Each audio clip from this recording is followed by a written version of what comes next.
The locksmith didn't recognize me, which was fair, because I'd never met him before in my life.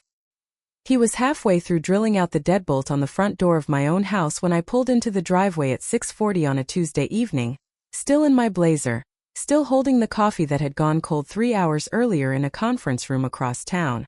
"Ma'am, I'm going to need you to stay back," he said, not unkindly. "New homeowner's orders." New homeowner. That was the phrase that stopped me on the pavement, one hand still on my car door, watching a stranger dismantle 22 years of my life with a cordless drill. I almost laughed, actually, a short, involuntary breath that had nothing to do with humor. New homeowner. As if a signature on a divorce filing could rewrite a county recorder's office overnight. As if intention alone could transfer a deed. Through the front window I could see Daniel, my husband, though apparently not for much longer, directing 2 moving men around our living room like he was staging a photo shoot. He hadn't seen me yet. His mother, Patricia, stood by the fireplace holding a legal pad, checking things off a list with the crisp satisfaction of a woman crossing names off a wedding invitation she'd never liked. The suitcase itself told its own story if you knew how to read it. Whoever had packed it, I found out later it was Patricia, working from a list Daniel provided her over the phone, had folded everything with the careful precision of someone completing a task, not the tenderness of someone packing for a person they'd once loved.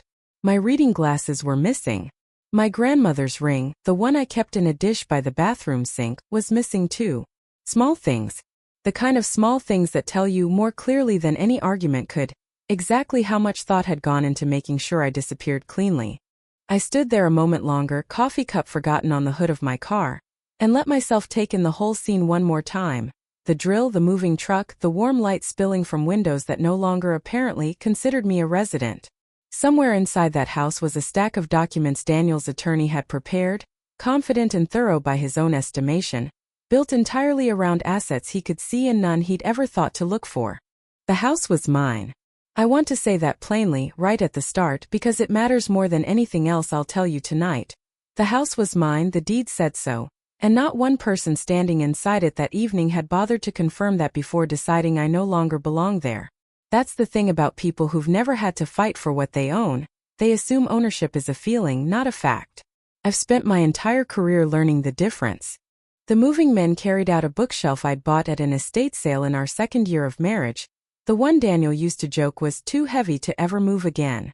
Apparently that had changed.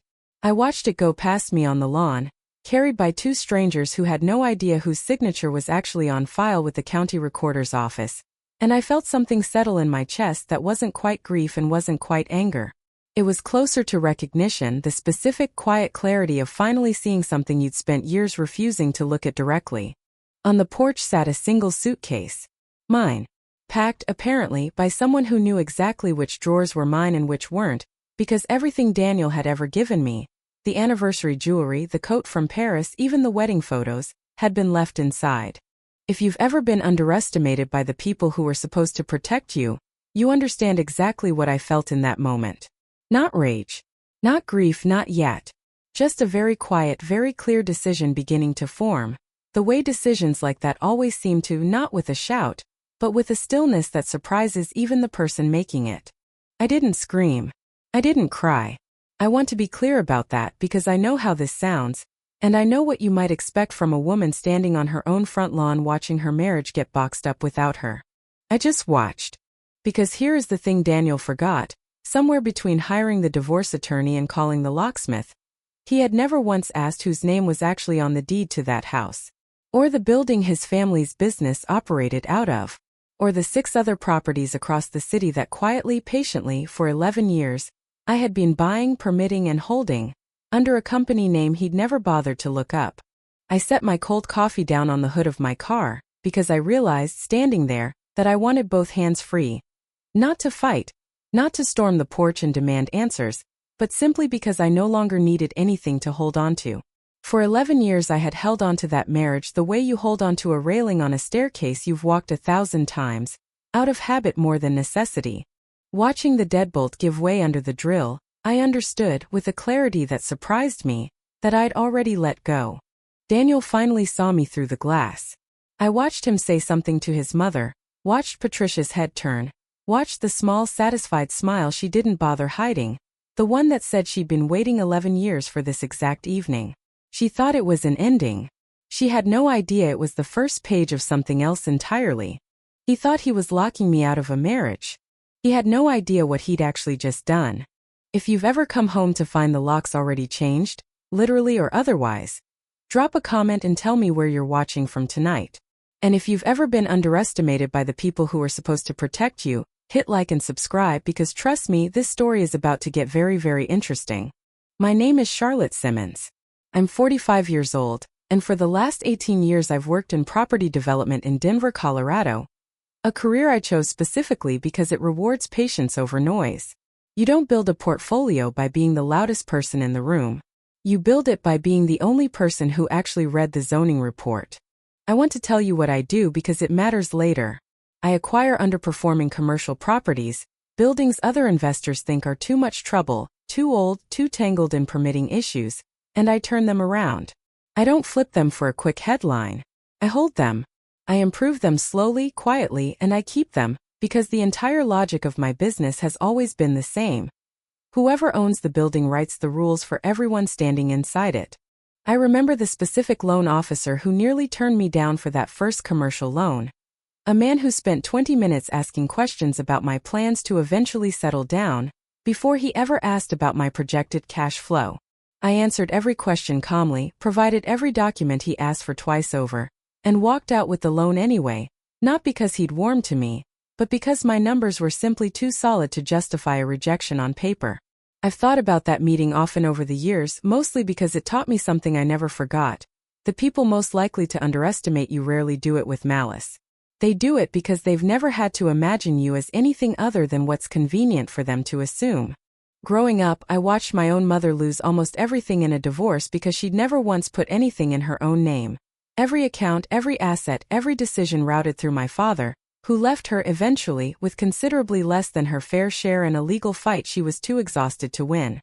I was 19 when that happened, old enough to understand exactly what it costs a woman to build her entire financial identity around someone else's name. I promised myself quietly that I would never let that happen to me, no matter how secure a marriage felt in any given year. That promise is the entire reason Ashgrove Holdings existed in the first place, years before I ever met Daniel, not out of distrust of him specifically, but out of a hard-won understanding that love and financial safety are not the same thing, and only one of them is guaranteed to last. I started my company, Ashgrove Holdings, the year I turned 27, with a business loan I qualified for entirely on my own credit, before I'd even met Daniel. By the time I married him at 34, I already owned 4 properties outright. I mention this now because it will matter enormously later, and because almost nobody at my own wedding knew it, including, as it turned out, my husband. I remember the early years differently than I remember the later ones, and I think that's true of most marriages that eventually end this way. In the beginning, Daniel's charm felt like attention. He noticed things, remembered details, made me feel for the first year or so like the most interesting person in any room he was in. It wasn't until much later that I understood the difference between a man who's genuinely curious about you and a man who's simply skilled at performing curiosity until the performance stops being necessary. By our 5th year of marriage, the questions had mostly stopped. He knew by then everything he needed to know about the version of me that fit comfortably into his family's story, and had simply stopped asking about the parts that didn't. Daniel Whitfield was charming in the specific way that men raised by image-obsessed families are charming, effortlessly, and only when it served him. He worked in his family's commercial insurance brokerage, a business his father built from a single storefront into a firm with 3 regional offices. Daniel was good at his job in the sense that he was good at golf, competent enough to hold his own, dependent entirely on his father's client list to actually win. His father, Gerald Whitfield, was the kind of patriarch who measured a Thanksgiving dinner's success by how many times someone mentioned his name in the same sentence as self-made. Gerald had built something real decades ago, and had spent the years since curating the story of it rather than doing much else. He liked me in the beginning the way a collector likes an item he hasn't fully priced yet, politely, cautiously waiting to see what I was worth. He'd ask, occasionally, pointed questions about my little company at dinner, always framed as polite interest, never quite landing on a real question about revenue or growth, as though some part of him already suspected he wouldn't like the answer if he asked it directly. Patricia had a particular gift for seating charts that I only fully appreciated years into the marriage. At every holiday dinner I was placed without fail at the end of the table nearest the kitchen, close enough to be technically included, far enough that I missed half the conversation and was perfectly positioned to help clear plates. Vanessa always sat beside Gerald. I mentioned it once lightly in our 3rd year of marriage, and Patricia looked at me with genuine wounded surprise, as though I'd accused her of something unthinkable. "I just seat people where I think they'll be most comfortable, Charlotte," she said. I never brought it up again. It wasn't worth the accusation of being difficult, which is exactly the calculation Patricia counted on every family member making, one small slight at a time for decades. His mother, Patricia, decided what I was worth almost immediately, and revised the number downward at every family function for the next 11 years. Patricia ran the family the way other women run boards of directors. Through seating charts, through who got mentioned in the Christmas card, through 100 tiny, deniable slights that added up to a very clear message. At my rehearsal dinner, she stood up and toasted Daniel, who has always known exactly what he wants, and did not mention me once in the entire speech. I laughed along with the table. That's the thing you learn early with families like this. You laugh along and you remember everything. Then there was Vanessa, Daniel's younger sister, and the undisputed favorite. Vanessa had built a lifestyle brand out of being effortlessly, photogenically successful, which was easier to do once you understood that most of her self-made boutique real estate staging business was seed-funded by Gerald and staffed, quietly, by people Patricia had personally vetted. Vanessa posted twice a day. She called herself a girl boss unironically, and she had a genius for making other people's accomplishments sound like accidents in comparison to her own curated ones. Vanessa's husband, Marcus Cole, was the family's enforcer, a corporate litigator at a downtown firm who had married into the Whitfields and made himself indispensable by becoming the family's designated fixer. Whenever a contract needed reviewing, a nanny needed an NDA, or a business deal needed someone intimidating on the phone, Marcus was the man they called. He was polished, precise, and had the specific talent of making threats sound like helpful suggestions. He and I had never liked each other, mostly because I was the only person in that family who read every document before I signed it, which he seemed to take as a personal insult. I remember the first time I actually pushed back on him, for years into his marriage to Vanessa, over a family trust document he drafted that quietly restructured how Gerald's eventual estate would distribute, a document everyone else at the table had been prepared to sign without reading closely. I asked 3 specific questions about a clause governing irrevocable trust distributions, questions that revealed, gently but unmistakably, a structural favoritism toward Vanessa's branch of the family that Marcus clearly hadn't expected anyone to notice, let alone say out loud. He'd smiled at me afterward, the tight, controlled smile of a man recalibrating how much he needed to worry about me, and said, "You're sharper than people give you credit for, Charlotte." It wasn't quite a compliment. It was closer to a warning, one I filed away along with everything else. Marcus had a habit of testing people's discipline at family gatherings, floating hypothetical business scenarios to see how carefully you'd think them through. He tried it with me once early on, describing a fictional real estate deal with an obvious legal flaw buried in the terms, watching to see if I'd catch it. I did immediately and told him so. He didn't ask me another hypothetical question for years after that. I understood even then that I'd passed some private test of his, and that passing it had earned me nothing except his quiet, watchful caution, rather than any actual respect. You'll notice I haven't mentioned love yet. That's not an accident. I did love Daniel once in the ordinary, unremarkable way people love the person they built a life with. But loving someone and being safe with them are 2 very different things, and somewhere around year 6 of our marriage, I started quietly understanding that I would never be entirely safe inside the Whitfield family, only tolerated conditionally as long as I stayed useful and stayed small. Let me give you one scene that tells you everything you need to know about how this family operated, long before the locks were ever changed. It was Gerald's 65th birthday 3 years ago, at the country club Patricia insisted on for every occasion that mattered.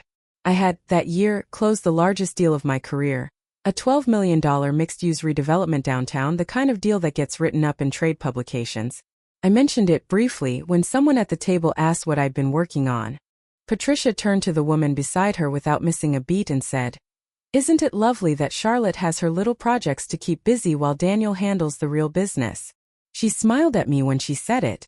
That's the part people never believe until it happens to them. The cruelty wearing the exact same face as affection. Daniel didn't correct her. He never did. He'd laugh or change the subject or once memorably say Charlotte likes to downplay how much money she actually makes, don't you, babe? Which sounded like a compliment and functioned as a way of making my success into a personality quirk rather than a fact anyone had to take seriously. I should tell you too about the year Daniel almost left the family firm, because it's the closest he ever came to becoming a different kind of man, and understanding why he didn't tells you almost everything about how that family kept its grip on people. It was our 7th year of marriage. Daniel had been approached by an independent brokerage across town, a smaller firm that wanted him specifically, on his own merits, with a salary structure that didn't depend on Gerald's book of clients. He came home genuinely excited that night, more animated than I'd seen him in years, talking about building something that was actually his. I encouraged him. I told him I'd support whatever he decided, and I meant it. I understood better than almost anyone what it felt like to want something that belonged to you alone. He brought it up at dinner with his parents 2 weeks later. Gerald didn't argue with him directly. That was never Gerald's style. He simply asked, mildly over dessert, whether Daniel had really thought through what happens to continuity of care for our existing clients, if Daniel left, and mentioned, almost as an aside, that he'd been planning to restructure Daniel's equity stake in the firm once things settled. Patricia added that she hoped Daniel wasn't letting outside opinions. She didn't look at me when she said it, but she didn't need to cloud a decision that affects the whole family's legacy. Daniel turned the job down within the week. He never brought up leaving again, not once in the 4 years that followed. I watched something in him settle into a smaller shape after that dinner, the specific resignation of a man who'd tested the edges of his cage once and decided it wasn't worth testing again. I didn't fully understand at the time how much that same dinner table pressure had been quietly training me to teaching me, meal by meal, that the smartest thing I could do with my own ambitions was keep them small enough not to threaten anyone else's story about how this family worked. If you've ever sat at a table and watched the people who claim to love you erase your accomplishments in real time with a smile in front of witnesses, you understand exactly why I stopped correcting them. Not because I agreed. Because I'd learned a long time ago that the moment you argue with people like the Whitfields, you've already lost. The only real power was in letting them keep believing whatever story made them comfortable, while I quietly kept building something they had no idea existed.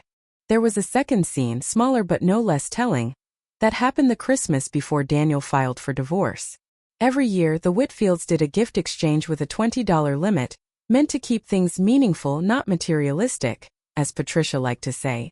A rule she enforced on everyone except herself, since her gifts to Vanessa somehow always exceeded it by a wide margin, wrapped in paper expensive enough to be its own present. That year I'd drawn Gerald's name. I gave him a first edition of a Denver history book he'd mentioned wanting months earlier, sourced from a rare bookseller I'd tracked down after 3 phone calls, the kind of gift that takes real effort to find, even if it technically stayed under budget. Gerald opened it, glanced at the inscription and said, "Well, isn't this thoughtful?" In the specific tone people use when they've decided a gift is beneath genuine gratitude. He set it on the side table and moved on to Vanessa's gift from Marcus, which turned out to be a weekend spa package, and spent the next 10 minutes talking about it. Nobody at that table seemed to notice. I did. I noticed everything in that house quietly for 11 years and said nothing, because saying something had never once changed the outcome. It was a small moment, the kind that doesn't register as cruelty on its own. But small moments like that one, stacked year over year, are exactly how a family teaches a person their effort doesn't count unless it comes wrapped in the right kind of performance. I filed it away the way I filed away everything else, not out of bitterness, but because a developer never throws away a document that might matter later. You'd be surprised how often the small things end up mattering most. Gerald had his own version of this treatment, subtler than Patricia's, delivered through the language of business rather than etiquette. Once, at a dinner where I'd mentioned closing a deal on a distressed shopping center in Aurora, he'd asked, not unkindly, whether I'd run the numbers by someone before signing, as though 11 years of underwriting my own deals hadn't already made me more fluent in a capitalization table than most people at that table would ever be.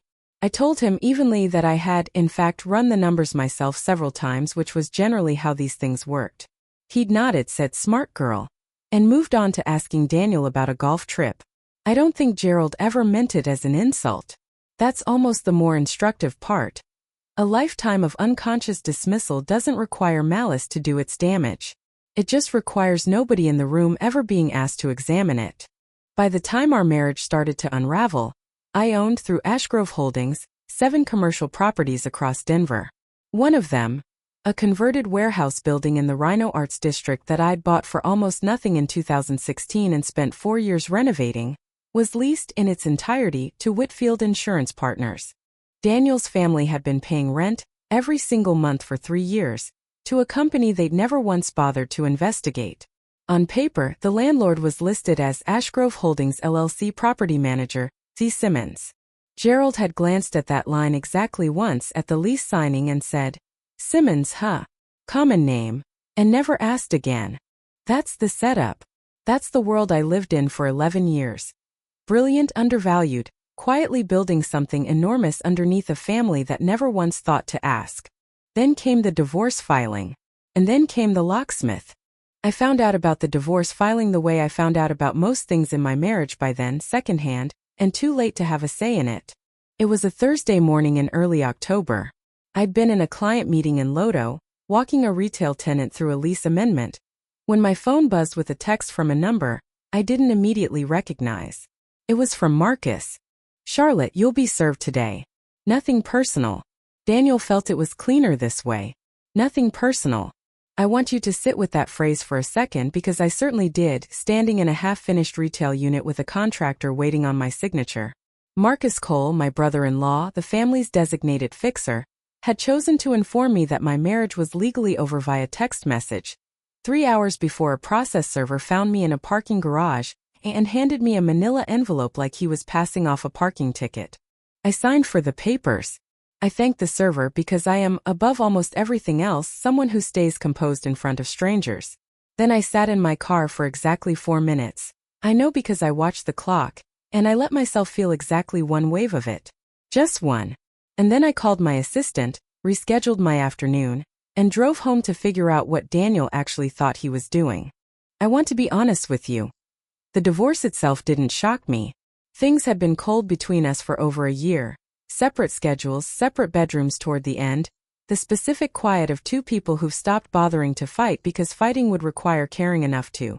If Daniel had simply told me he wanted out, I would have been sad, and then I would have handled it the way I handle everything.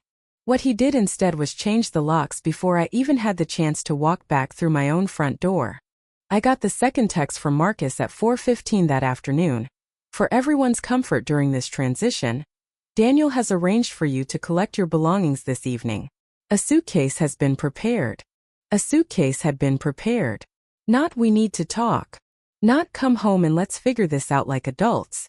A suitcase prepared by someone else on my behalf, as though I were a house guest overstaying a welcome rather than a woman who had lived in that house for 16 years and held, in fact, considerably more legal claim to it than anyone currently standing inside it realized. I drove home anyway. Some part of me, the part that still, foolishly, hoped there was a version of this conversation where Daniel looked me in the eye and explained himself like a person who'd once loved me, needed to see it for myself. That's the scene I opened with. The locksmith. The moving men. Patricia with her legal pad, checking off furniture like she was cataloging an estate sale. And Daniel, finally seeing me through the window, walking out onto the porch with the specific rehearsed calm of a man who'd clearly practiced this conversation in a mirror. "Charlotte." He said my name like an opening statement. "I didn't want you to hear about this from a lawyer. You had Marcus text me that I was being served," I said.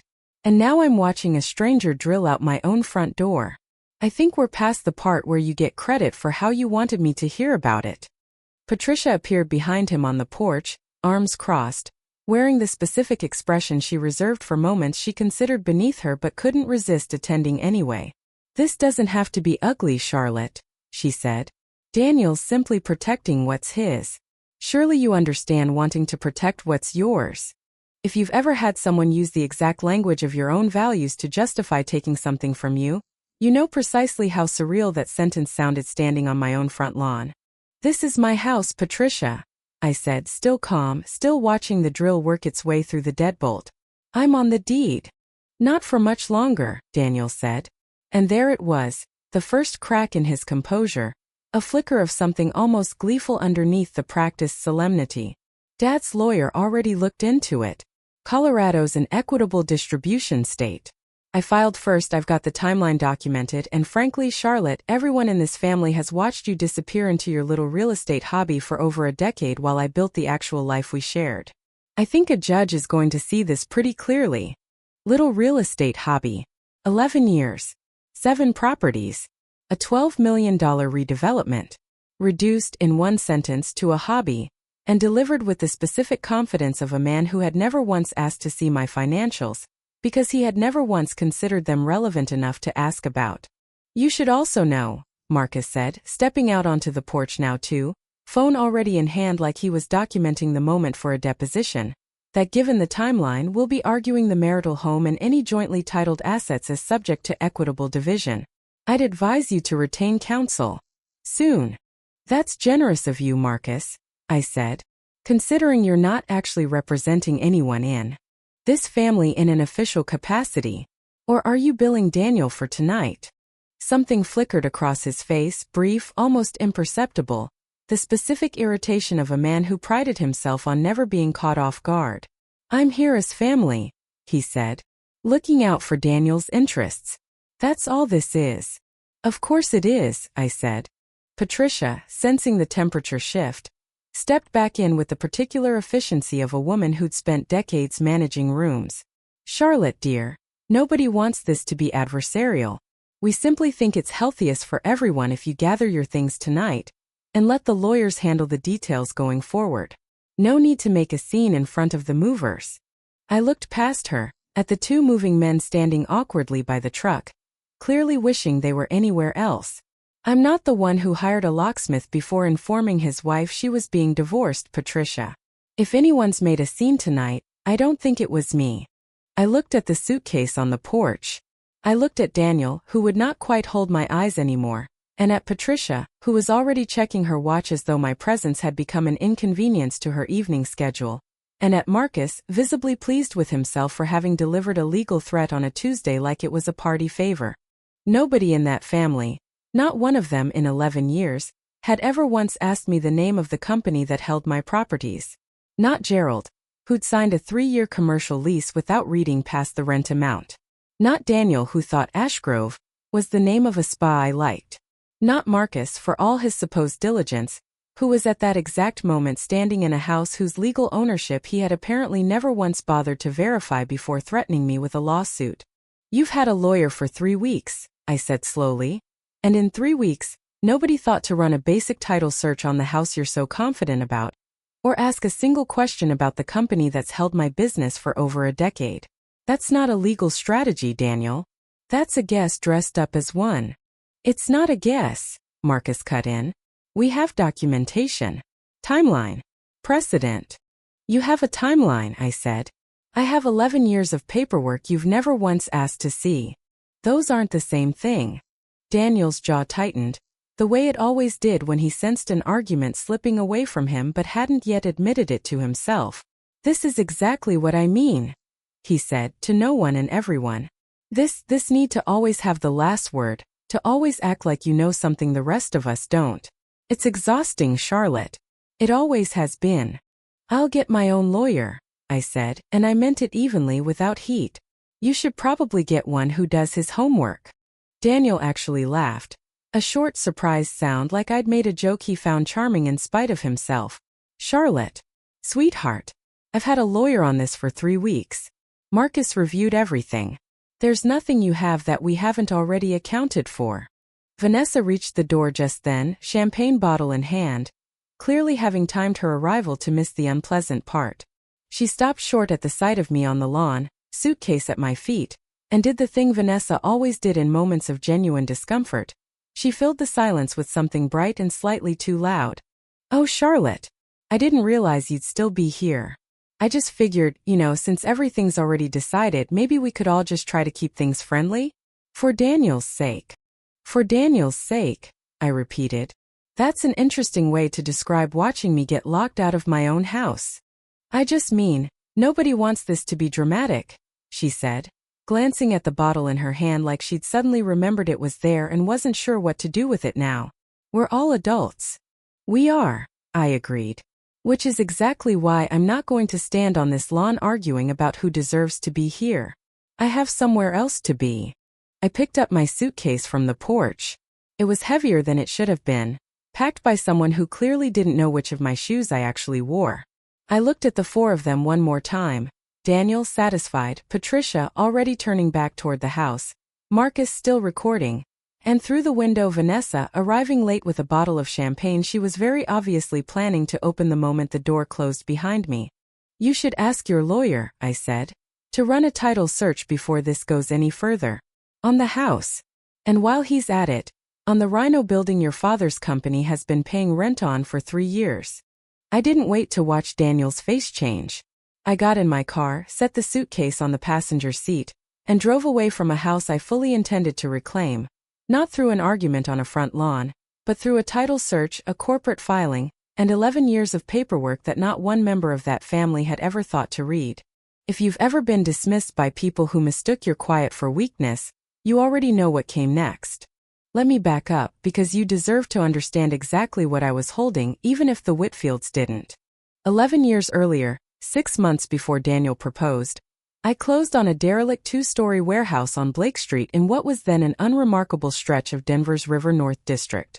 I bought it through a newly formed LLC, Ashgrove Holdings, capitalized with money I'd saved since my 20s, plus a commercial loan I'd qualified for on my own income, my own credit, 3 years before I ever wore a wedding ring. I did that deliberately. I'd watched enough friends fold their finances into a marriage and lose all sense of what was theirs alone. I wanted one thing in my life that belonged entirely to me, built entirely by me regardless of what happened to the marriage. The Rhino warehouse itself had been, in many ways, the project that taught me the most about the industry. I did the walkthroughs myself in those early years before I could afford much of a team, climbing through a building with a failing roof and no permits on file, negotiating with contractors who assumed at first glance that the man standing beside me quietly taking notes was the one actually making decisions. It took most of them about one meeting to realize otherwise. By the time the renovation finished 4 years later, I'd learned every mechanical system in that building well enough to catch a contractor's error before it became a change order. That kind of granular competence doesn't show up at a dinner table. It shows up on a balance sheet quietly year after year, whether or not anyone in your family ever thinks to ask about it. By the time Daniel and I got engaged, Ashgrove owned 2 properties. By our 5th anniversary, 5. Every acquisition went through the same LLC, every deed filed under the same entity name, every lease signed Ashgrove Holdings LLC, C. Simmons, managing member. I never hid this from Daniel. I simply never advertised it because early on, I'd learned that describing my work in real terms made him uncomfortable in a way that translated reliably into a bad night for both of us. So I let him believe what was easier for him to believe, that I dabbled. That I had projects. It cost me nothing to let him think that. It cost me everything eventually that I let his family think it too. Here is the detail that matters most, the one that even I hadn't fully appreciated the strategic weight of until I stood on that porch and watched a stranger drill through my own front door. 3 years before the divorce, Gerald Whitfield had needed a new headquarters for Whitfield Insurance Partners' growing commercial lines division. His longtime broker found him a renovated warehouse space in Rhino. High ceilings, exposed brick. Exactly the image-conscious address a man like Gerald wanted his letterhead to carry. Gerald signed a 5-year commercial lease without once meeting the landlord in person, because the landlord, as far as he was concerned, was simply a line item. Ashgrove Holdings LLC. He never once connected it to me. Why would he? Simmons is a common enough name, and Gerald Whitfield was not a man who read the fine print on things he considered beneath him, including, apparently, his own son's wife. For 3 years, Whitfield Insurance Partners had paid rent on time every month to a company I alone controlled. I'd sat across from Gerald at Thanksgiving, listening to him describe how well the new office was working out, how the landlord, some management company, very professional, very hands-off, had been a pleasure to deal with. I'd smiled and passed the potatoes. That's the reveal I want you to sit with because it changes everything you've read so far. I wasn't blindsided on that porch. I was, for the first time in 11 years, finally free to stop protecting people who had never once protected me. The house itself, the one Daniel was so confident a judge would award him, was a different matter, and a messier one because it had been purchased 4 years into our marriage, jointly titled, with a down payment that came partly from a bonus I'd earned and partly from money Daniel's father had gifted us. That house was genuinely contestable in a divorce, and I knew it. Daniel wasn't wrong that Colorado courts would look at equitable distribution. What Daniel was wrong about, catastrophically, confidently wrong, was believing that house or our joint accounts or the actual life we shared represented the sum total of what I had. He'd built his entire legal strategy on the asset he could see.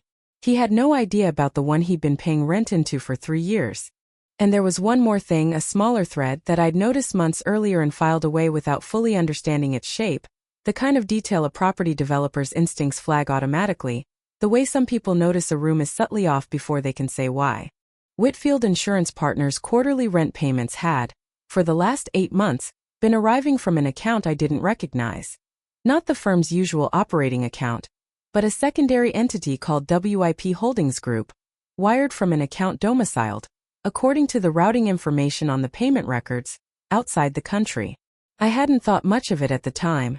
Companies restructure accounts for tax reasons constantly, and it wasn't my business how Gerald Whitfield chose to pay his rent, as long as he paid it. But standing in my car outside my own locked house, Suitcase beside me, I found myself thinking about that account again, and about the fact that Marcus Cole, a corporate litigator with no formal role at Whitfield Insurance Partners, had personally signed the last 2 rent checks on the firm's behalf. If you've ever had a quiet, nagging detail suddenly snap into focus the moment someone underestimated you in public, you understand exactly what happened to me in that driveway. I wasn't angry anymore.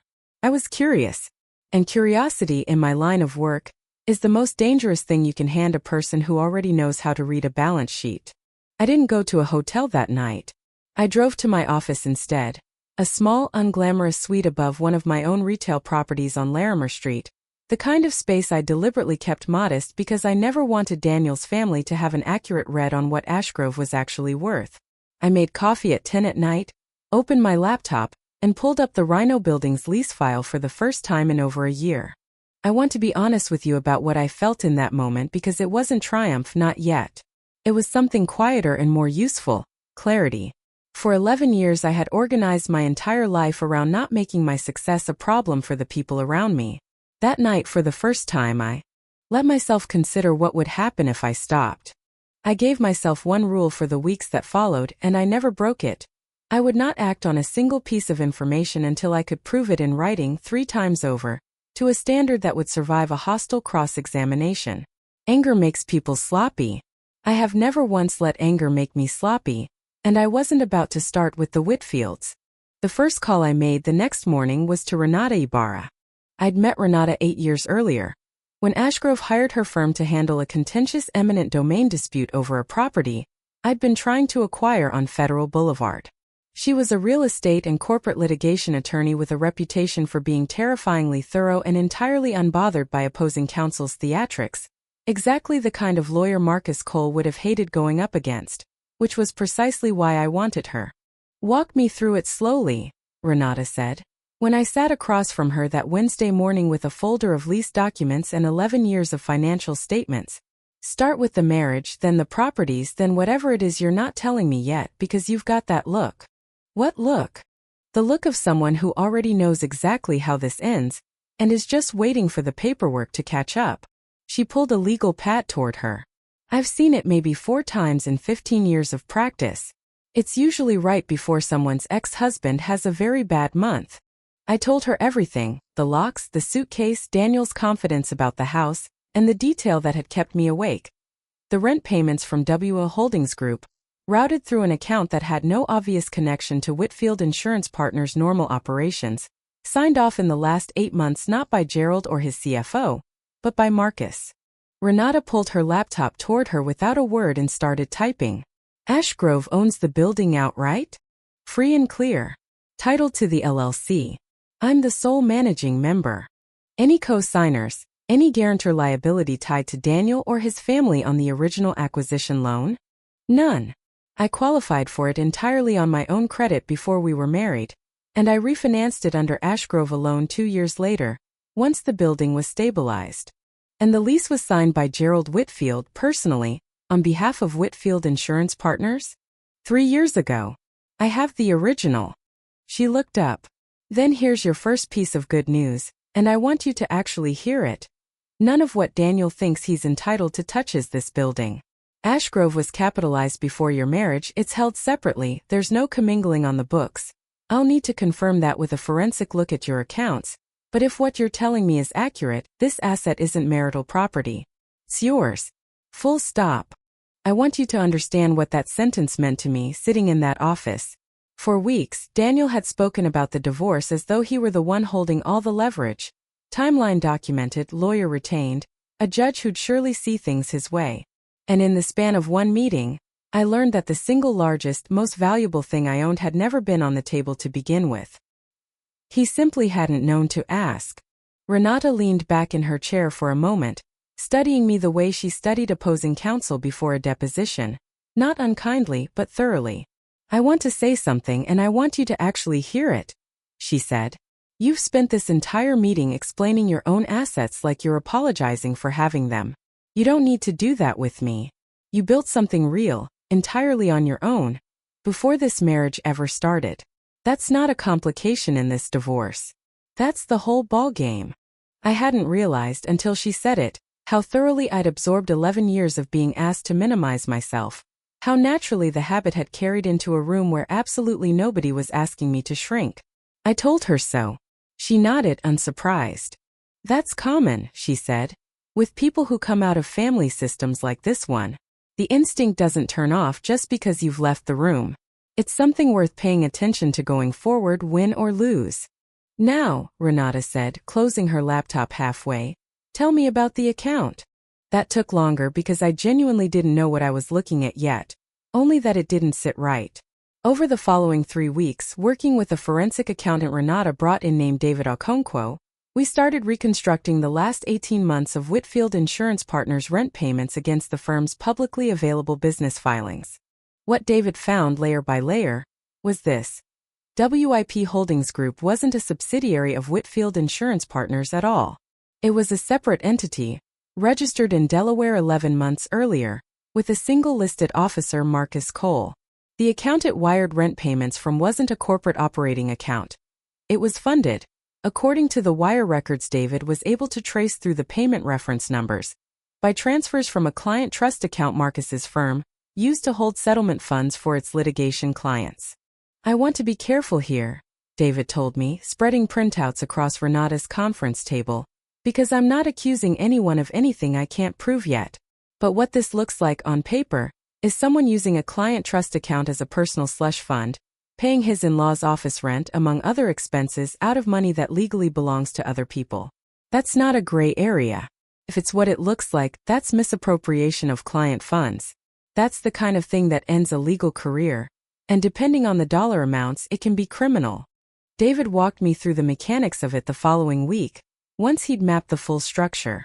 WIP Holdings Group wasn't just receiving transfers from Marcus's client trust account directly. That would have been too obvious, too easy to trace.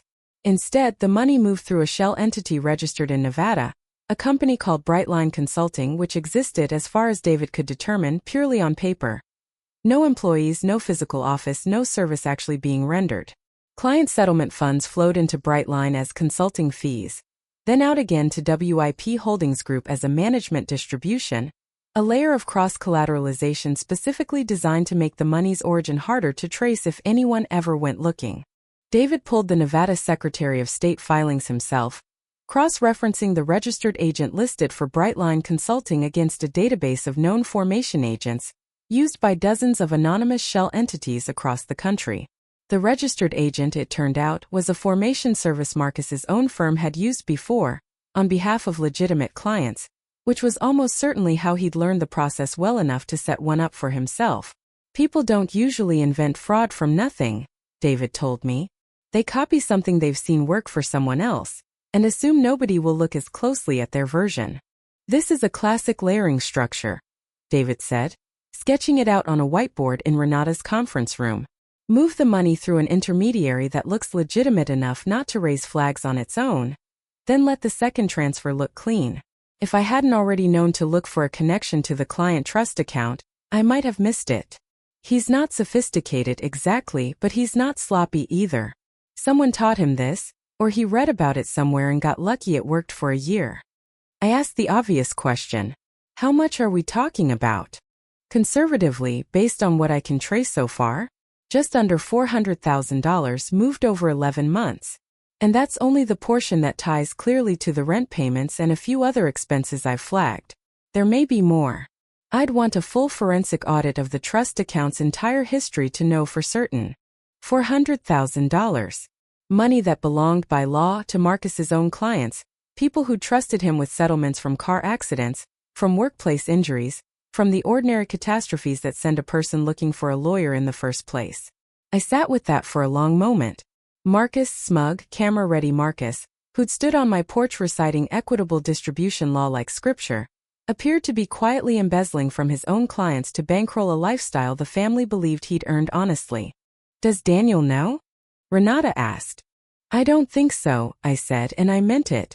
Daniel was many things, dismissive, image-conscious, weak in exactly the ways his mother had trained him to be, but he wasn't a schemer. He was the kind of man who believed whatever version of events made him comfortable, and Marcus had clearly understood that about him from the beginning. Does Gerald know he's been paying rent for 3 years to his own daughter-in-law? Absolutely not, I said. And I'd like to keep it that way for a little while longer. Renata smiled for the first time that meeting, not warmly, exactly, but with the specific satisfaction of a litigator who has just watched a case reorganize itself into something far more interesting than the one she'd been hired for. Then let's build this properly. Quietly. I don't want a single document filed, a single email sent, until we can lay every piece of this out at once, in a way nobody in that family can spin, deny, or lawyer their way around. There was one more thread worth pulling, Renata pointed out, and it had nothing to do with Marcus at all. Buried in the discovery documents Daniel's attorney had reluctantly produced was a power of attorney Gerald had signed 2 years earlier, granting Marcus limited authority to manage certain business affairs, during a period when Gerald was recovering from a minor surgery. That authority on paper should have expired the moment Gerald recovered. It never had. Marcus had simply continued using it, quietly, functionally, to sign documents on Gerald's behalf whenever it was convenient, including, we now suspected, the Rhino lease amendment with the forged signature. A power of attorney nobody had bothered to revoke was, in its own way, exactly the kind of institutional carelessness that had let this family believe for years that no one would ever check their work. We also confirmed, through the county recorder's office, that the house Daniel was so certain the court would award him carried no quitclaim deed or other transfer in my name off the title, meaning I remained a full co-owner on paper, regardless of what his attorney had implied to him. It wasn't the asset I cared most about, but it was one more place where Daniel's confidence had outpaced his actual homework, and Renata wanted every one of those gaps documented before we moved another inch. Over the next 6 weeks, that became my second job. I kept showing up to the first client meetings, site walkthroughs, a groundbreaking for a mixed-use project I'd been developing near Sloan's Lake. A reporter from the local business journal caught me afterward for a quick quote about the project's timeline, and I remember answering her questions calmly, thoroughly, thinking the entire time about a forensic accountant 3 miles away cross-referencing wire transfer reference numbers against a trust account ledger. The photo ran in the paper 2 days later, me in a hard hat, smiling, captioned with a line about Ashgrove's steady expansion across Denver's development landscape. Patricia would have seen that photo, I'm fairly certain, and read it exactly the way I wanted her to, as evidence that nothing in my life had changed. Appearing entirely unbothered was, I'd realized, its own form of leverage. Nobody suspects a woman who shows up to a ribbon cutting in a tailored blazer, smiling for the local business journal's photographer, of quietly assembling a case that would end her mother-in-law's social standing and her brother-in-law's legal career in the same afternoon. I met Renata and David twice a week, always outside business hours, always in a conference room with the blinds drawn. We pulled every wire transfer WP Holdings Group had made in the previous 18 months and traced them against Marcus's firm's client trust ledger. A request Renata was able to make through a formal forensic audit demand once she'd quietly filed a whistleblower report with the State Bar's Ethics Division, careful to keep my name off the initial filing. Daniel's attorney, a man named Preston Hale who specialized in divorces for Denver's country club set, made what Renata later called the single most useful mistake of the entire case, during a routine scheduling call in week 4.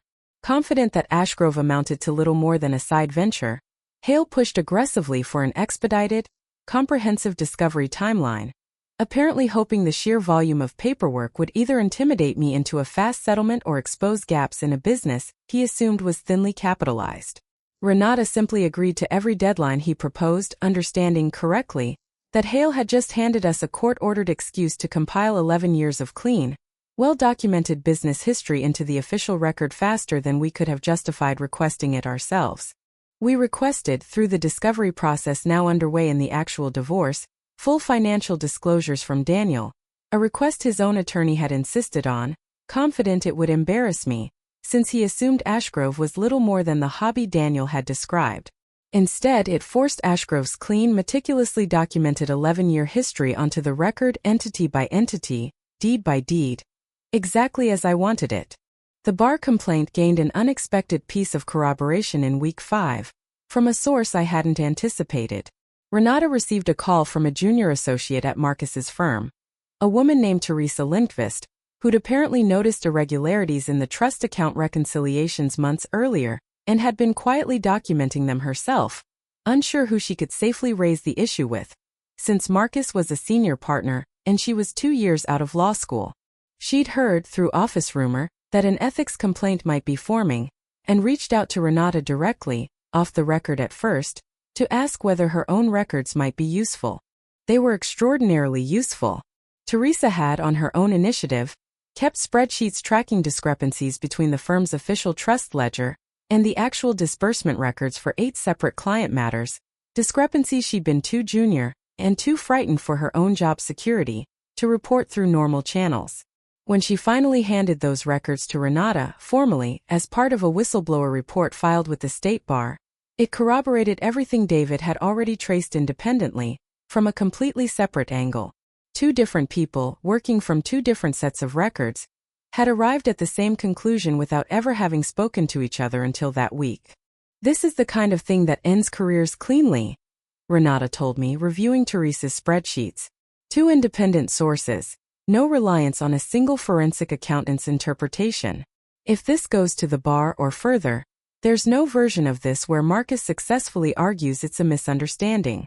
I made sure later that Teresa didn't pay a professional price for what she'd done. Renata connected her with a firm across town that was, as it happened, looking for a junior associate with exactly her attention to detail. Not every act of quiet observation in this story belonged to me.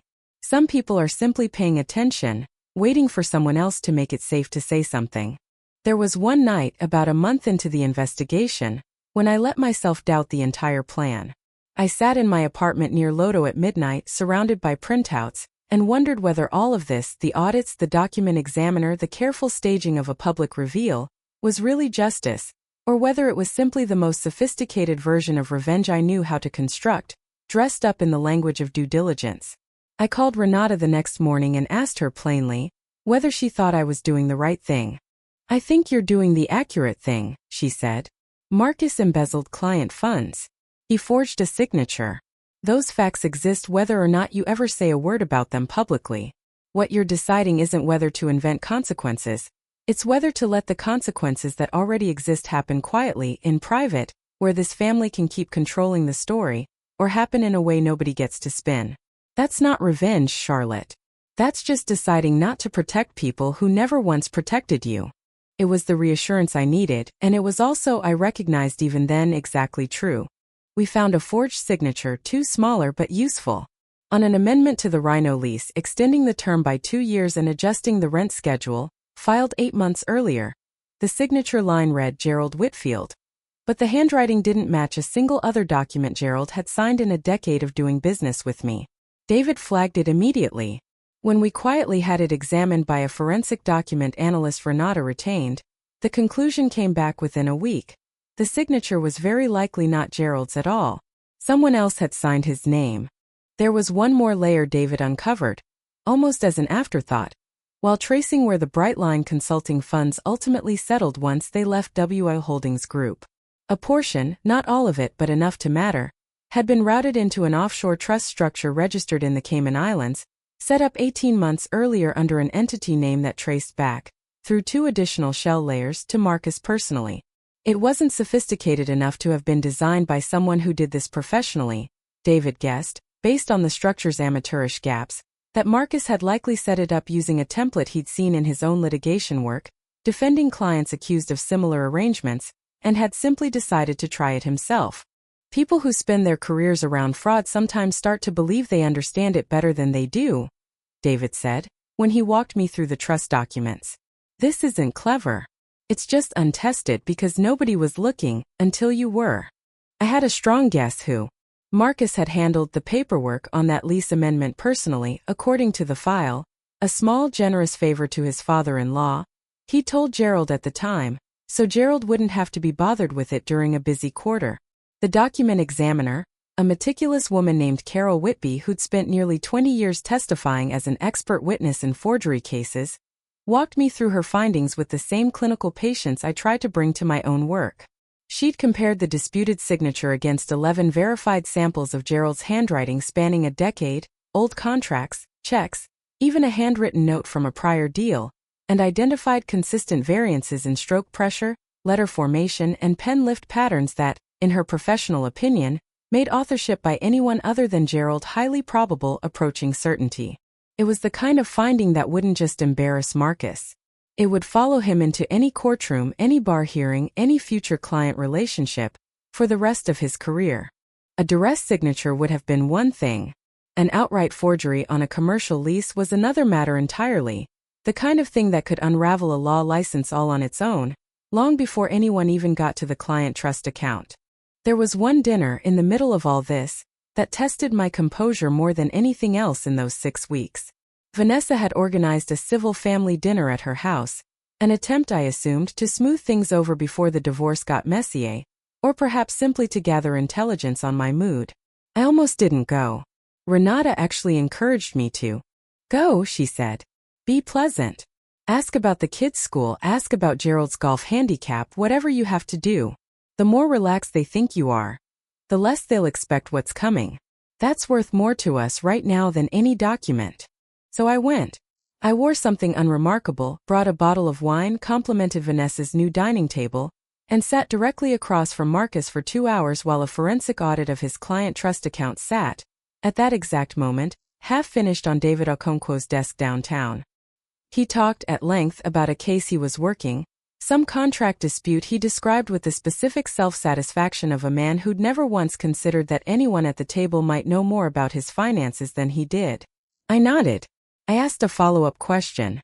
I passed the salad. Patricia at one point asked how I was holding up, in the tone of someone checking whether a wound has finished bleeding.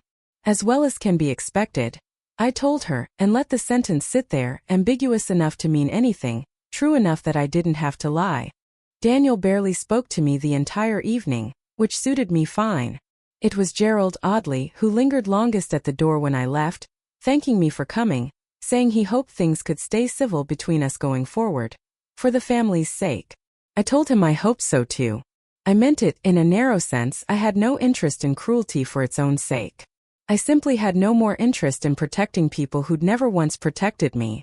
I drove home that night and sat in my car in my own driveway.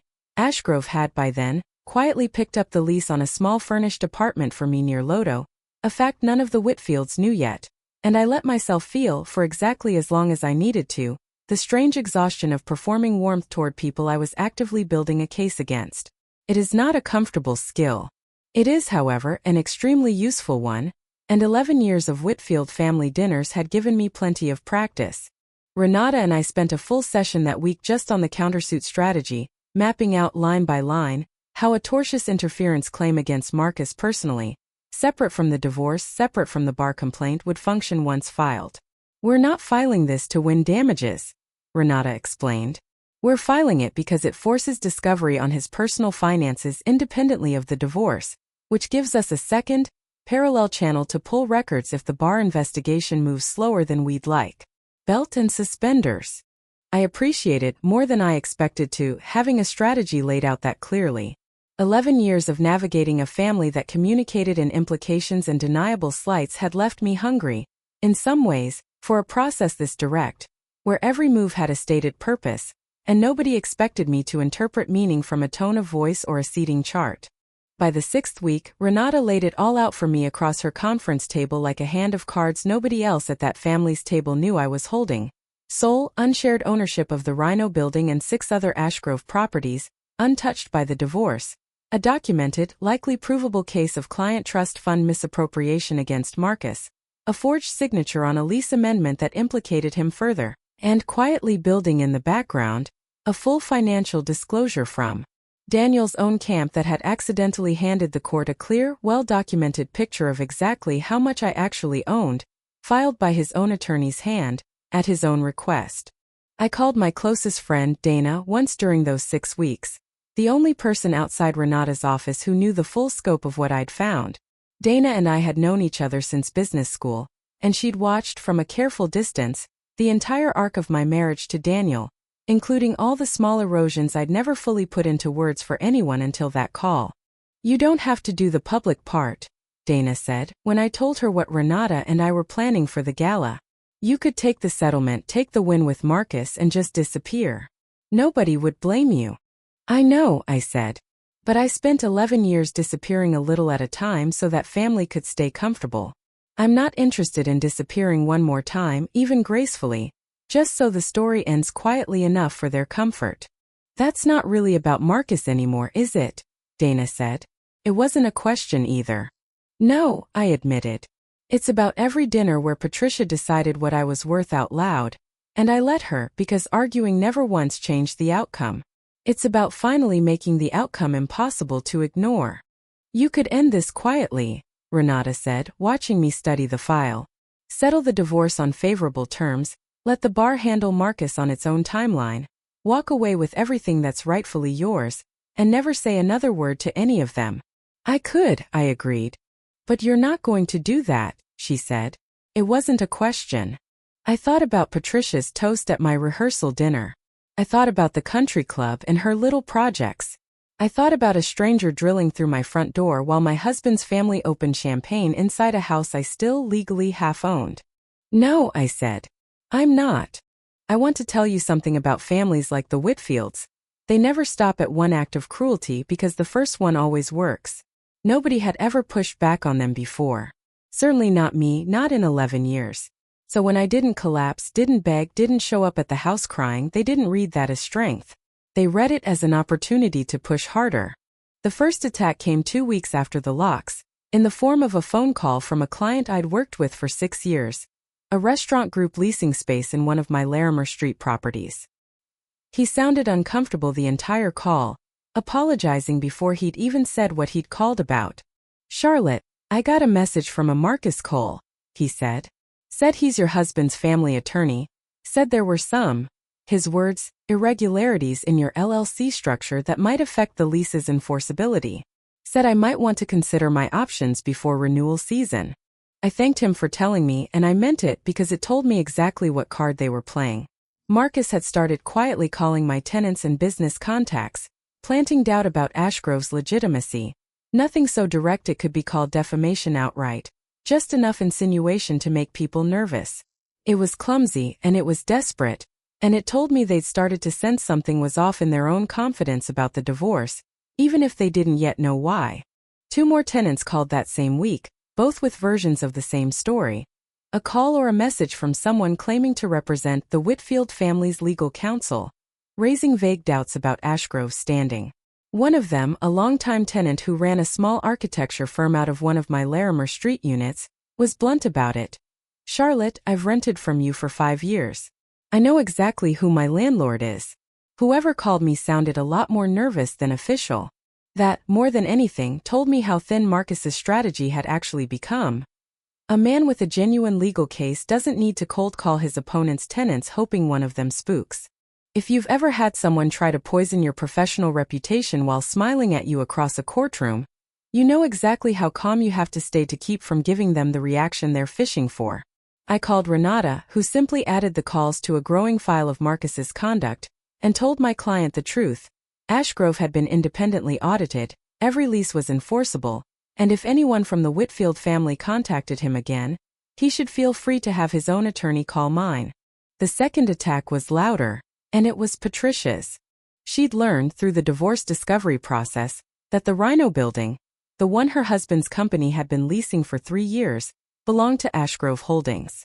She hadn't yet learned it belonged to me specifically. Marcus, for reasons that would soon become obvious, had apparently decided to keep that detail to himself a little longer while he tried to figure out how much trouble he was actually in. So Patricia did what Patricia always did when she sensed a threat to the family's image. She went on offense at a family gathering in front of witnesses, assuming I'd never dare embarrass her by responding in kind. It was Vanessa's birthday dinner, at a restaurant downtown. Vanessa had, of course, tagged in 3 separate posts before the appetizers arrived. I hadn't been invited. I was still legally married to Daniel, technically still family in the eyes of some, though clearly not Patricia's, but I'd been asked to stop by briefly to drop off a card for Vanessa from a mutual friend, a small errand that put me, unfortunately for Patricia's timing, directly in the doorway of the private dining room at the exact moment she was mid-sentence. And frankly, Patricia was saying loudly enough to carry. Some people spend their whole lives pretending to be more successful than they are. It's almost sad watching Charlotte cling to this idea that she's some kind of business mogul, when everyone at this table knows the truth. I stood in the doorway for a moment before anyone noticed me. Gerald saw me first, and had the decency to look uncomfortable. Patricia did not. Charlotte. She said my name the way you'd address a delivery driver who'd shown up at the wrong entrance. We're just finishing up a private dinner. I know, I said. I just came to drop this off for Vanessa. I set the card on the table. Patricia, before I go, you might want to ask your husband whose name is actually on the lease for his office building. I think you'll find it's a more interesting conversation than the one you're having right now. Gerald, to his credit, actually followed me a few steps into the hallway outside the private room.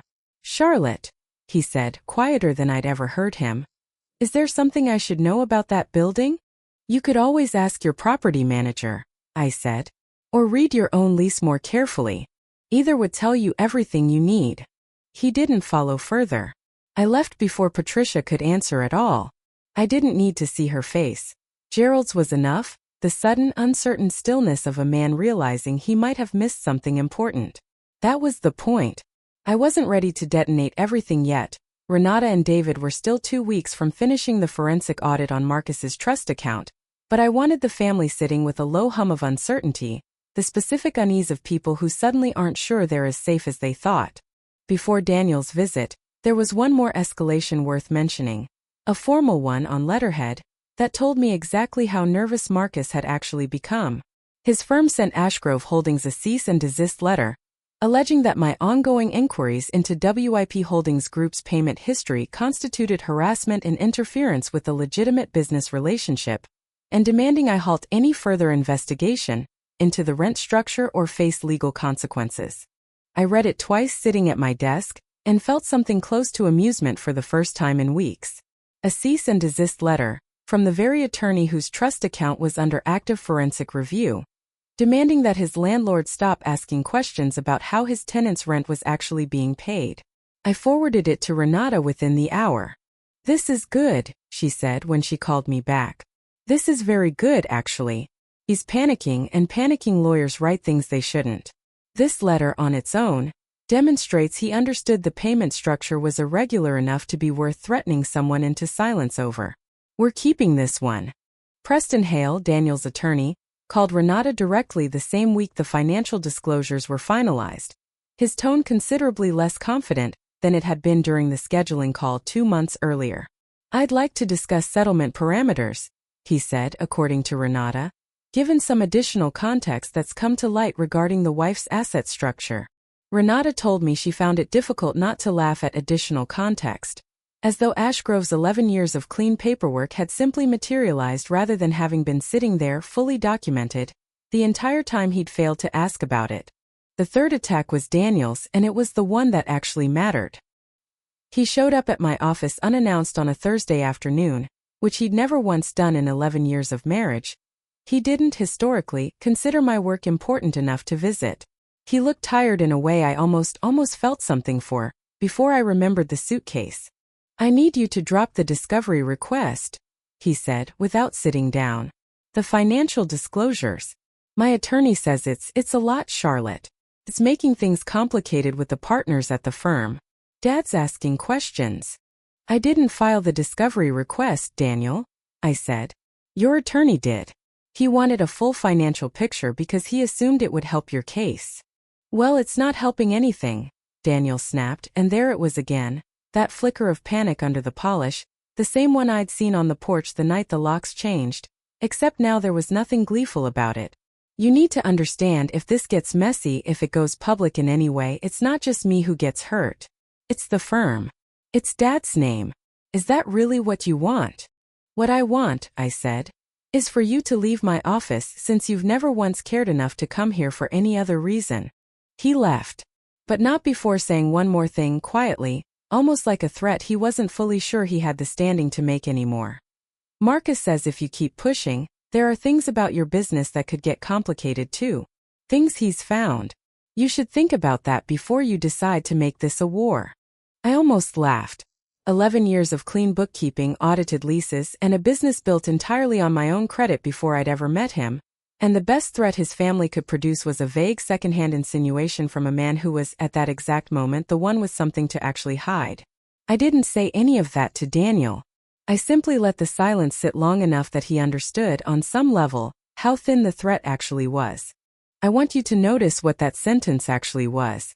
Daniel wasn't threatening me with something Marcus had found.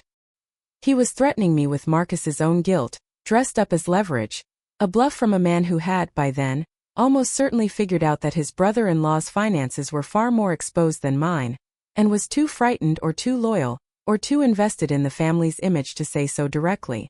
The fourth attack was Vanessa's, and it was the most public, though ultimately the least effective.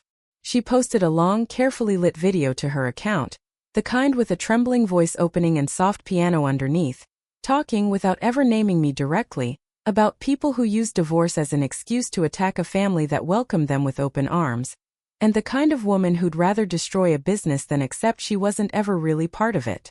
She tagged nothing, named no one, and still managed to make sure every mutual acquaintance who saw it knew exactly who she meant. It got attention for about a day. A few of Vanessa's followers, unprompted, started commenting things like, "Wait, is this about Daniel's wife? And I heard she's suing the family." Speculation Vanessa neither confirmed nor denied, which of course only fed it further. A local lifestyle blog even picked up the speculation briefly, running a short item about family drama in a prominent Denver business family without naming names, which Patricia apparently found more mortifying than anything Vanessa had actually posted, since it meant the story had escaped the family's control entirely, circulating now among people none of them could identify or manage. I didn't respond publicly, and I told Renata not to either. A public fight with a woman posting emotionally lit videos to 12,000 followers wasn't a fight worth having in that arena. Instead, I mentioned it once dryly to Renata. "It's interesting that she's making content about honesty in a video sponsored by a skincare brand her father-in-law's firm invested in without disclosure." Renata simply added it to the file, unused for now, filed under things that might matter later if Vanessa ever needed reminding what kind of scrutiny she was inviting. There was a fifth, quieter attack too, one I almost didn't register as an attack at all until Renata pointed it out.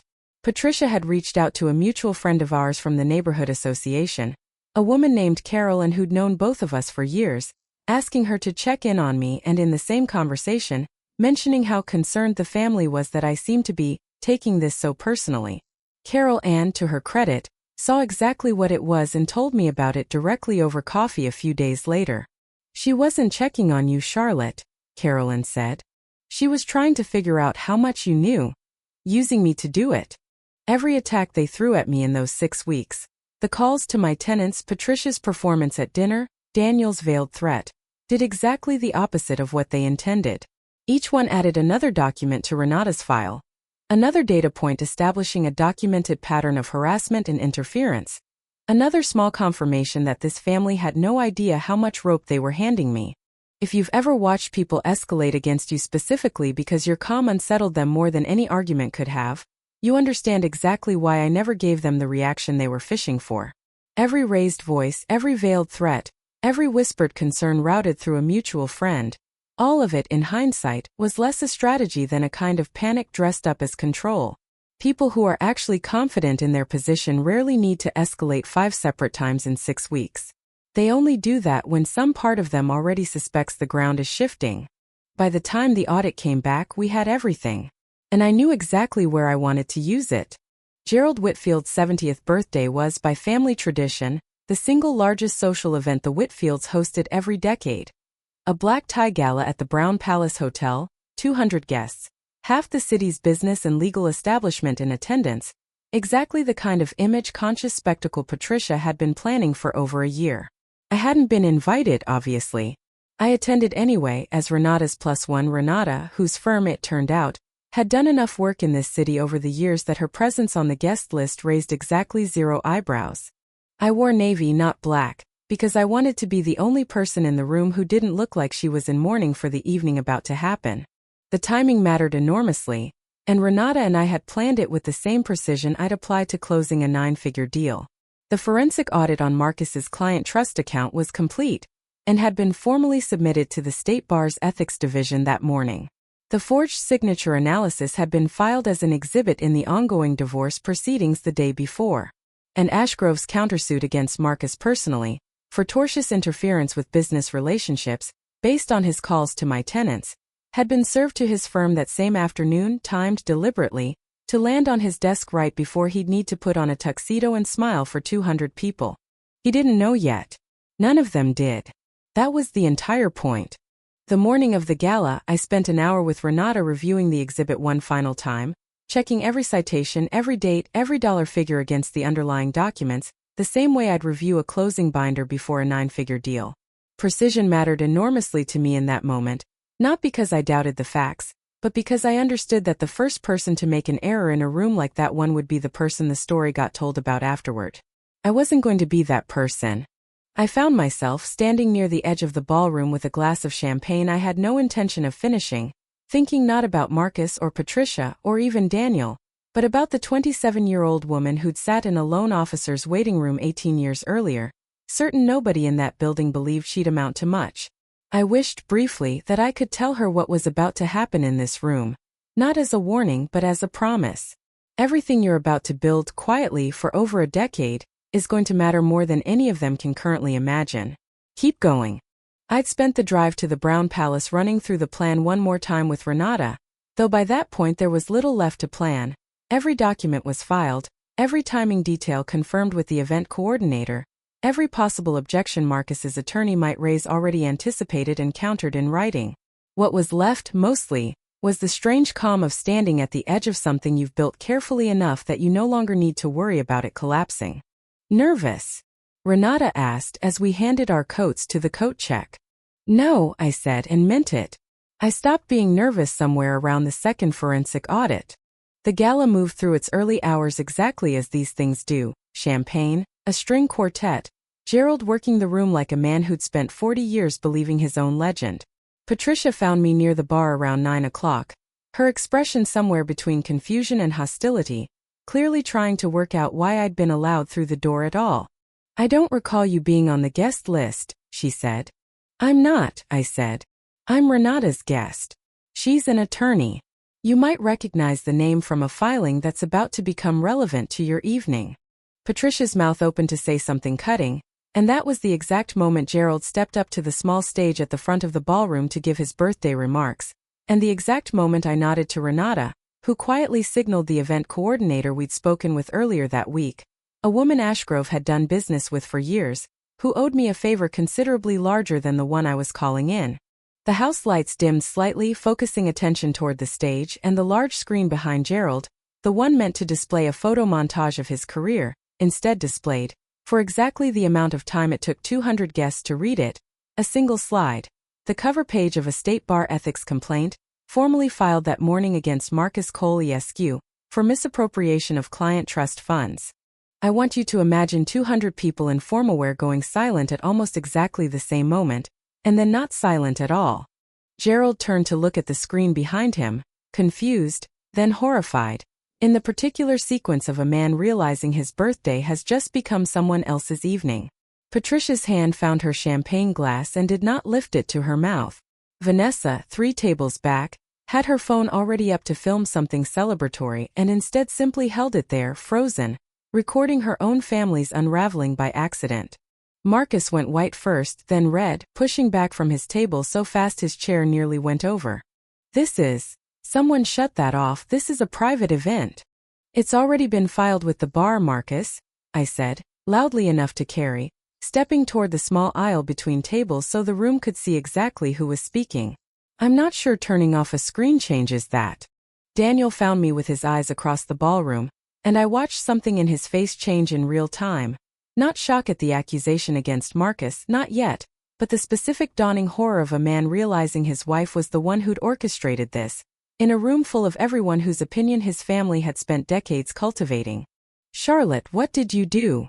I didn't do anything to your brother-in-law that he didn't do to himself, I said. I just made sure the timing was memorable. Patricia found her voice before Gerald did, though it came out thinner than I'd ever heard it. This is a private event, she said, to no one in particular, to everyone. Someone needs to fix the screen, this is completely inappropriate. She reached for her champagne again and this time did drink from it, quickly, the practiced composure that had carried her through 30 years of country club luncheons finally, visibly, failing her in real time. A server near the edge of the room, mid-refill on a nearby table, simply stopped moving entirely, sensing correctly that this was not a moment to interrupt with more champagne.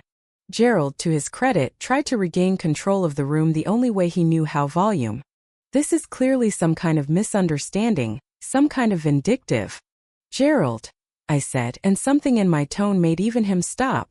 You've been paying rent for 3 years to a building owned by Ashgrove Holdings LLC. I'm the sole managing member. You've been my tenant this entire time, and you never once asked who your landlord actually was. And the man who's been quietly diverting client trust funds to help cover certain family expenses, including, I believe, a rather generous chunk of tonight's catering bill.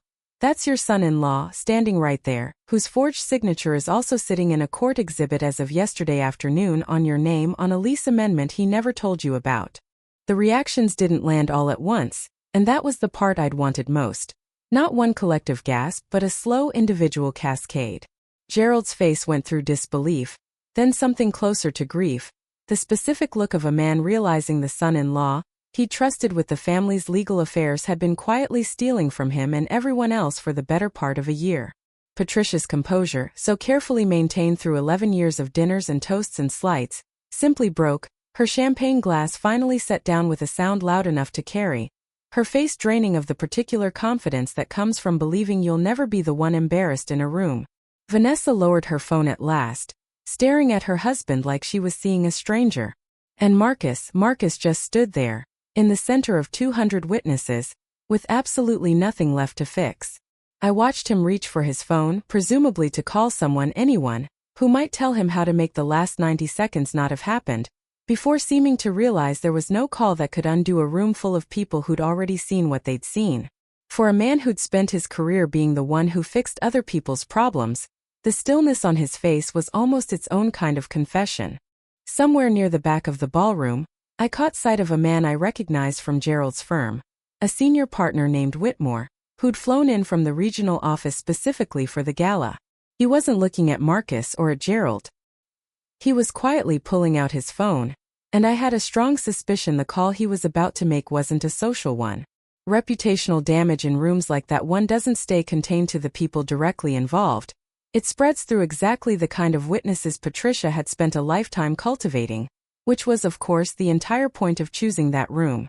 Daniel crossed the room toward me, and for one strange moment I thought he might actually apologize, right there in front of everyone. Instead, he said quietly, only for me. You could have told me privately. You didn't have to do it like this. I told you privately, Daniel, I said. On the porch when I told you to have your lawyer run a title search. You didn't listen. None of you ever listened until you had no other choice. I didn't raise my voice once. I want to be clear about that because everyone in that room would remember afterward that the loudest people that night were Gerald and Patricia and, eventually, security, not me. I simply turned, found Renata near the door, and walked out of the Brown Palace ballroom at 9:40 on a Saturday night, leaving 200 of Denver's most image-conscious people to finish processing exactly what they just watched happen to a family that had spent decades convincing everyone, including themselves, that nothing could ever actually touch them. What happened to the Whitfields after that night didn't take months. It took 72 hours, and I watched most of it unfold the way everyone else did. From a distance, through documents and phone calls, and eventually, a very awkward voicemail from Gerald that I didn't return. By Sunday morning, the State Bar's Ethics Division had opened a formal investigation into Marcus, expedited given the size of the documented trust account discrepancies. His firm placed him on immediate unpaid leave before noon, a decision made, I later learned, within an hour of two senior partners reviewing the audit Renata's office had submitted. By Sunday evening, he'd been informed his access to client files and firm systems had been suspended pending the investigation's outcome. By Monday, the forgery exhibit filed in my divorce proceedings had made its way, through channels I hadn't engineered but also hadn't discouraged, into a follow-up call from a detective in the district attorney's economic crimes unit. Forging a signature on a commercial lease amendment tied to funds obtained through client trust misappropriation crossed the line from bar discipline into something considerably more serious. Marcus was formally interviewed by investigators Tuesday morning. His attorney, not Renata, someone entirely separate, hired in a hurry, advised him to say very little. It didn't matter much. Between David's forensic trail, Teresa's independent spreadsheets, and the forged signature analysis, the evidence didn't depend on anything Marcus chose to say. Renata told me later that his attorney had approached the district attorney's office within the week to discuss a plea arrangement, a fact she relayed with the specific satisfaction of someone who'd watched a case resolve exactly the way the evidence dictated it should. Two senior partners at Marcus's firm met privately with Whitmore's regional office the following week, according to Renata's contacts, to discuss how to handle the reputational fallout among shared corporate clients. A level of institutional damage control that told me the firm considered this far more serious than an isolated ethical lapse. Associates who'd worked under Marcus were quietly interviewed as part of an internal review, a process that, I later heard, uncovered two additional client matters with irregularities nobody had previously flagged. Whitfield Insurance Partners' banking relationships noticed the ethics complaint almost immediately. Two of the firm's larger commercial clients placed calls that week asking pointed questions about the firm's internal controls, given that one of its senior adjacent figures was now under active investigation. Gerald spent that week fielding calls I never heard directly, though Renata, who still had contacts across the city's legal community, told me the tone of them wasn't kind. Vanessa left Marcus by Wednesday, not out of any solidarity with me, I suspect, but because her entire brand depended on being seen as the family that had it all together, and a husband under criminal investigation for stealing from clients was not a storyline her sponsors were interested in. She posted nothing for 11 days, an eternity by her usual standards, and when she finally did, it was a single black square with no caption, which even Vanessa seemed to understand said more than another curated photo could. Patricia's undoing was quieter, and in some ways the one I found least satisfying to watch, because it wasn't really about consequences at all.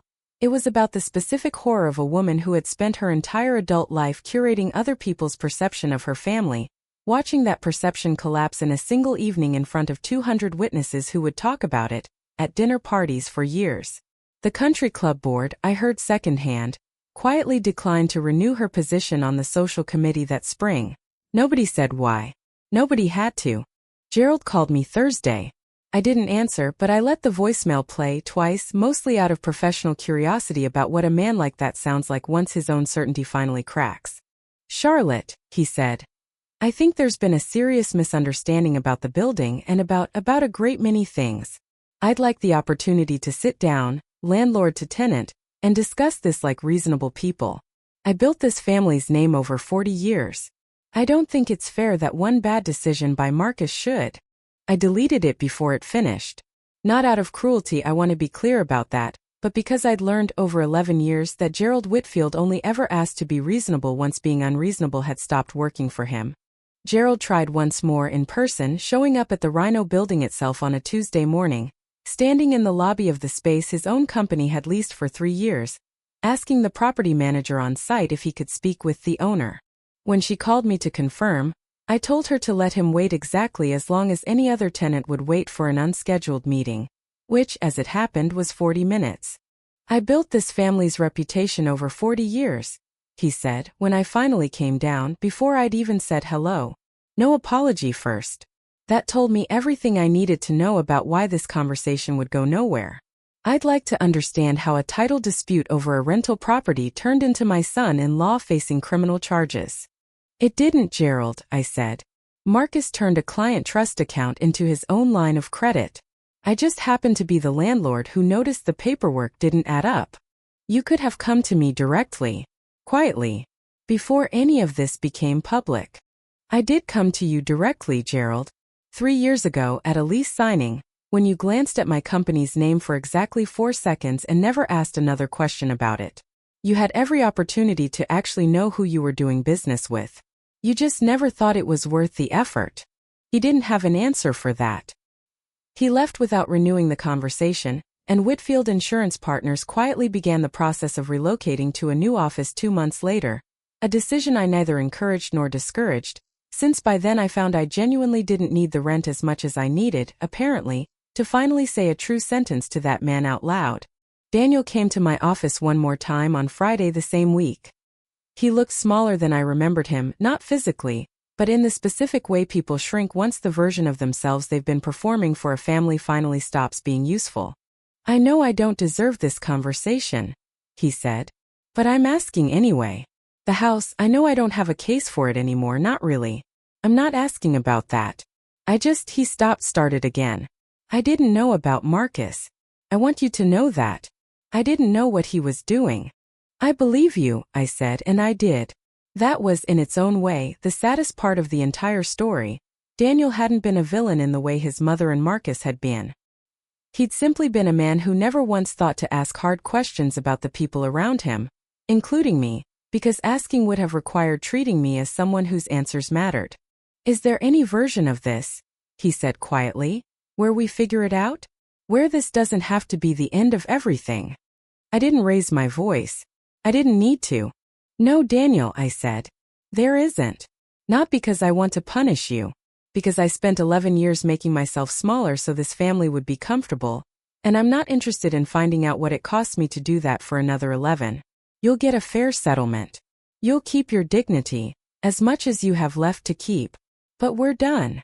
He nodded and left and didn't ask again. Patricia called exactly once, 10 days after the gala, and it was the only time in 11 years I ever heard something close to vulnerability in her voice.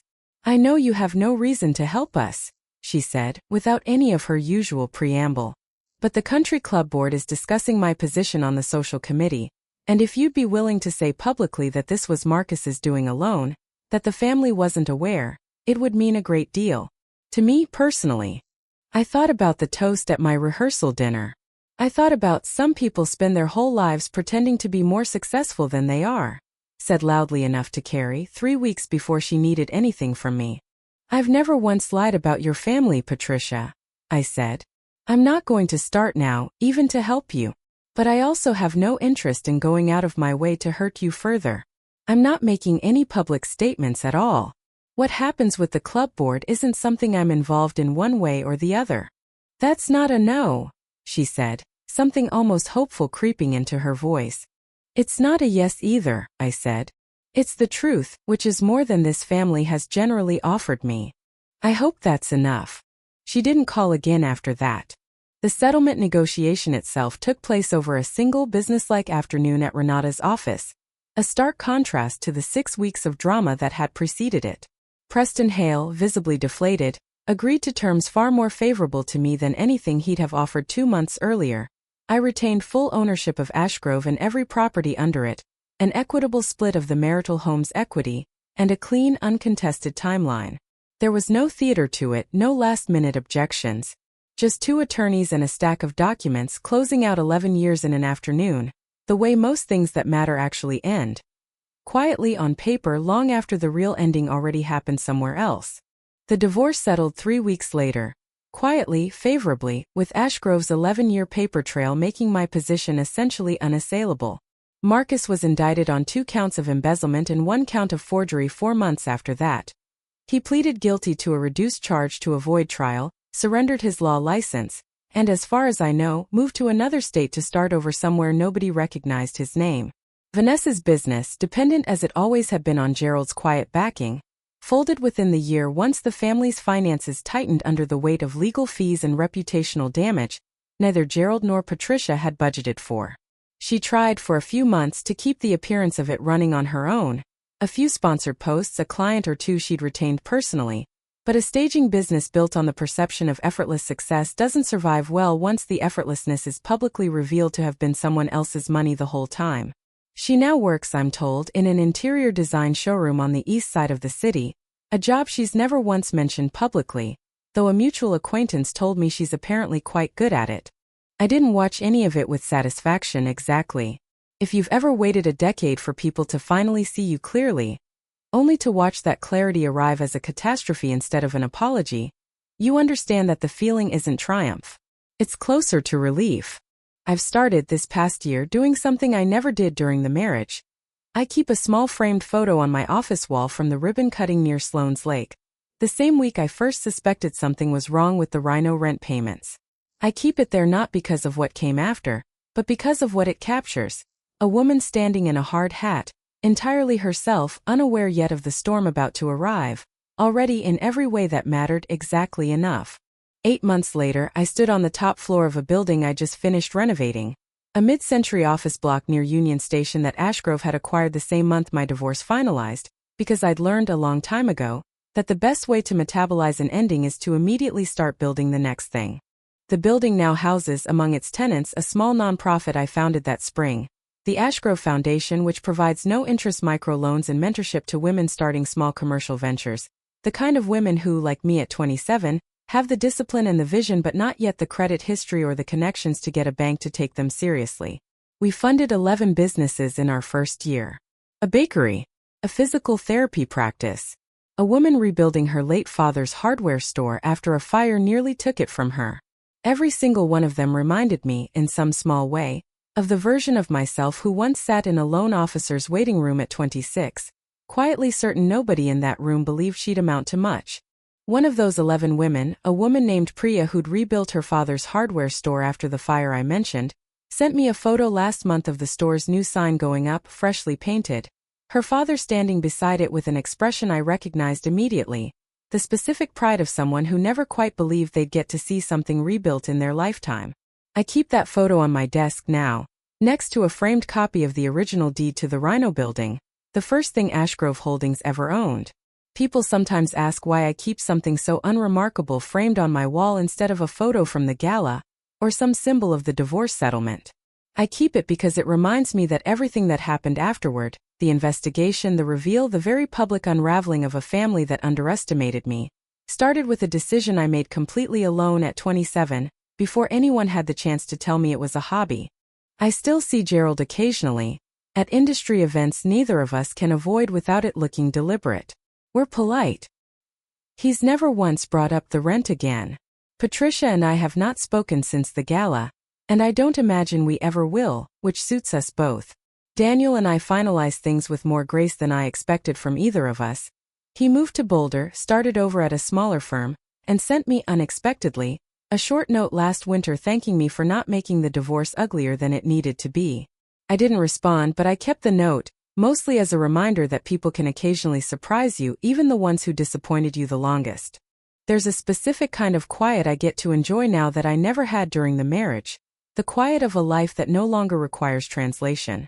I don't soften my numbers anymore when I talk about a deal.